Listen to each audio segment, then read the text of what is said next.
Good morning all of you.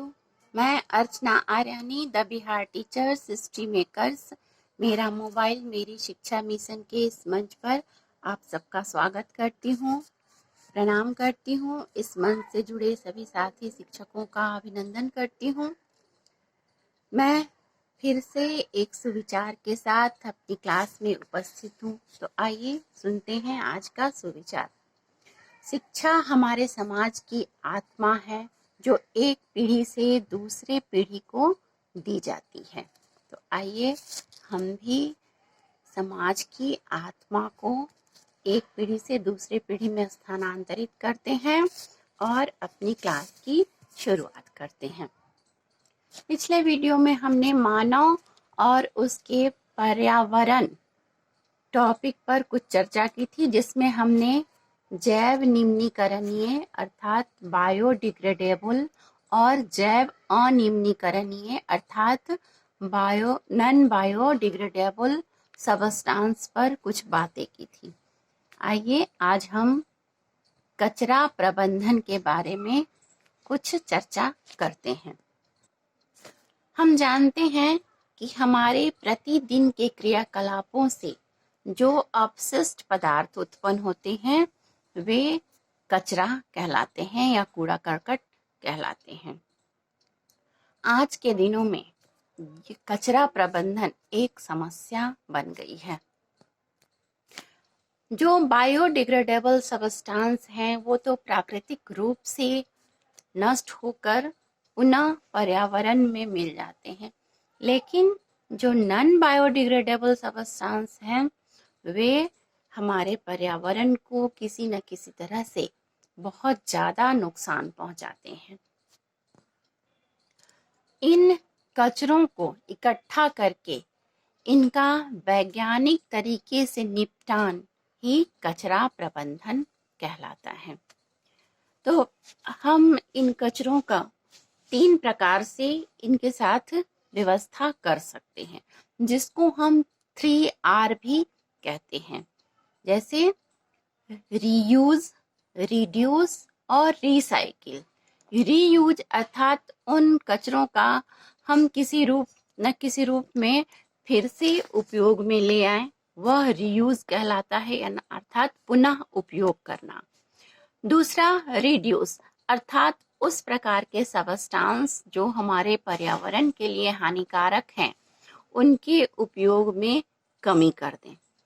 और तीसरा है रिसाइकिल अर्थात पुनः चक्रण, जो रिसाइकिल के द्वारा हम उस सबस्टांस को दूसरे उपयोगी सबस्टांस में बदलकर उसका उपयोग कर सकते हैं। इस तरह से हम इन कचरों का निपटान कर सकते हैं।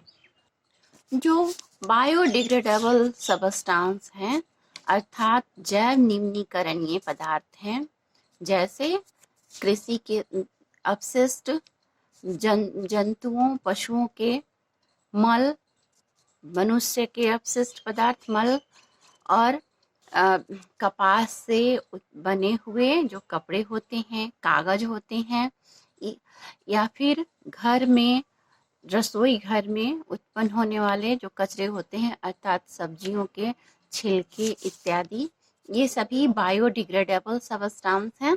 इनको हम प्राकृतिक रूप से नष्ट कर सकते हैं। इनका फिर से रीयूज कर सकते हैं कि जैसे हम खाद तैयार करते हैं, जो ऑर्गेनिक खाद हैं वो इन रसोई घर के कचरों से बनाया जा सकता है।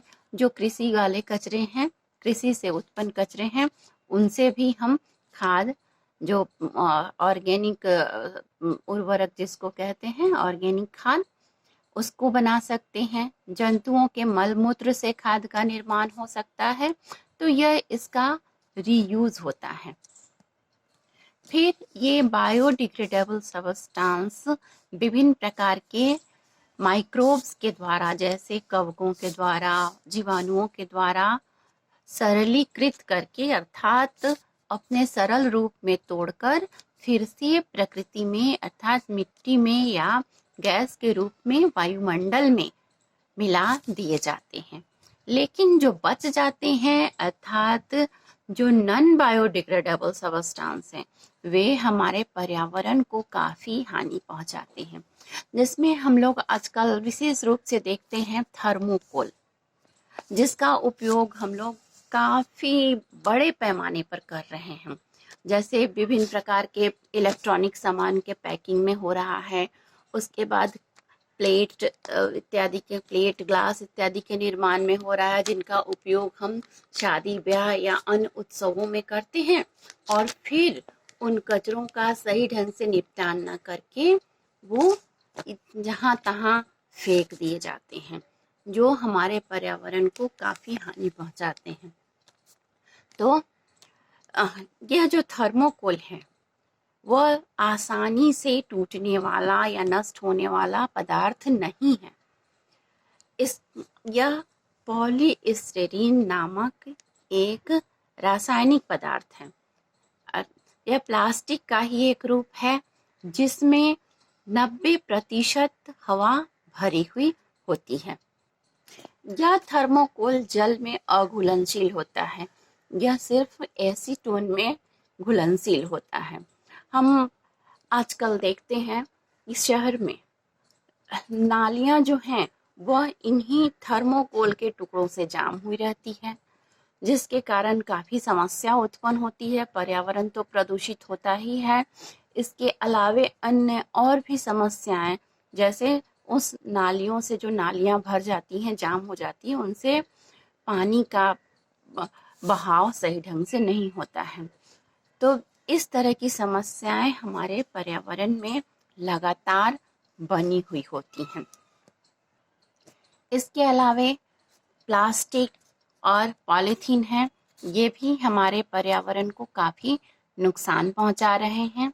ये भी नॉन बायोडिग्रेडेबल है, अर्थात जैव अनिम्नीकरणीय पदार्थ हैं। ये प्राकृतिक रूप से नष्ट नहीं होते हैं। इनके साथ हमारे समाज में या हमारे घरों में कुछ इलेक्ट्रॉनिक कचरे भी इकट्ठे हो जा रहे हैं, जैसे पुराने मोबाइल, पुराने टीवी, ट्रांजिस्टर, इसके अलावा अन्य इलेक्ट्रॉनिक सामान जो हैं वह इलेक्ट्रॉनिक कचरे के रूप में हमारे पास मौजूद होता है, जिसका तो हम ना तो फिर से उपयोग कर पा रहे हैं और न ही उसको फेंक पा रहे हैं। तो इस तरह ये कचरे हमारे पर्यावरण के साथ साथ अन्य चीज़ों को भी, हमारे दैनिक जीवन को भी नुकसान पहुंचा रहे हैं। आज के लिए बस इतना ही, फिर मिलते हैं अगले वीडियो में। धन्यवाद।